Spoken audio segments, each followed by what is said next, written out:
مکتوبات معصومیہ کی عبارت ہے۔ مخبر صادق علیہ الصلوۃ والسلام نے فرمایا ہے کہ چوروں میں سب سے بڑا چور وہ ہے جو نماز میں چوری کرتا ہے۔ صحابہ نے عرض کیا یا رسول اللہ صلی اللہ علیہ وسلم، اپنی نماز سے کوئی کس طرح چراتا ہے؟ نبی علیہ السلام نے فرمایا نماز میں چوری یہ ہے کہ نماز کے رکوع سجود کو اچھی طرح ادا نہیں کرتا۔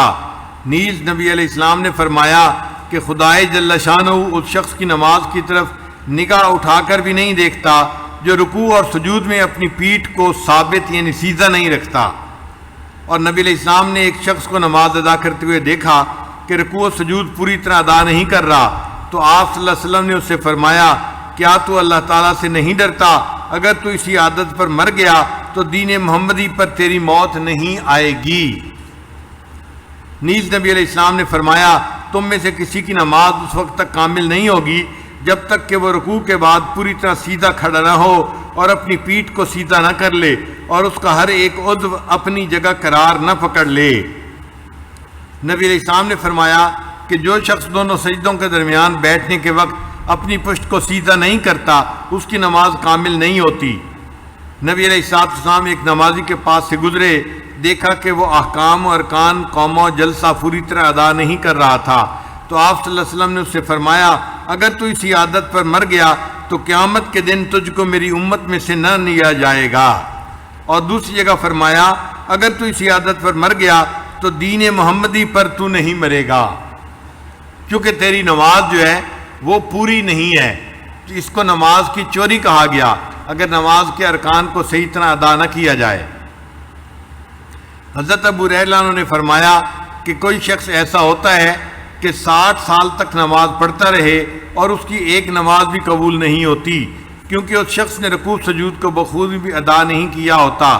کہتے ہیں کہ زید نے ایک شخص کو دیکھا کہ نماز پڑھ رہا ہے اور رکوع سجود پوری طرح ادا نہیں کر رہا، تو آپ نے اس شخص کو بلایا اور اس سے پوچھا کہ تو کب سے اس طرح کی نماز پڑھ رہا ہے؟ اس نے کہا 40 سال سے۔ آپ نے فرمایا اس 40 سال کے عرصہ میں تیری ایک نماز بھی نہیں ہوئی، اگر تو مر گیا تو نبی علیہ الصلوۃ والسلام کی سنت پر تو نہیں مرے گا۔ تو تعدیل ارکان کا خیال رکھنا کتنا ضروری ہے۔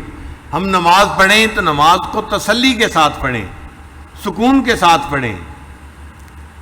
نماز مومن کے لیے محبوب کے لقاء کا ذریعہ ہے، ذریعہ لقاء یار ہے، کوئی سزا نہیں ہے کہ انسان کہے جی کہ بس مجھے تو دن میں 5 مرتبہ مصیبت پڑ گئی ہے اس نماز کو پڑھنے کی۔ اللہ رب العزت نے اپنے پیارے حبیب صلی اللہ علیہ وسلم کو عرشوں پہ بلایا معراج کے لیے۔ اب جو کسی محبوب کو گھر بلائے اور اس کو تحفہ دے تو اپنی طرف سے بہترین تحفہ دیتا ہے۔ اللہ رب العزت نے اپنے پیارے حبیب صلی اللہ علیہ وسلم کو عرشوں پہ بلا کے ان کو نماز کا تحفہ عطا فرمایا۔ پہلے ایک دن میں 50 نمازیں فرض ہوئی تھیں۔ آپ سوچیں ایک دن میں 50 نمازیں پڑھنی ہوتی تو ہم تو مصلی پہ بیٹھے رہتے۔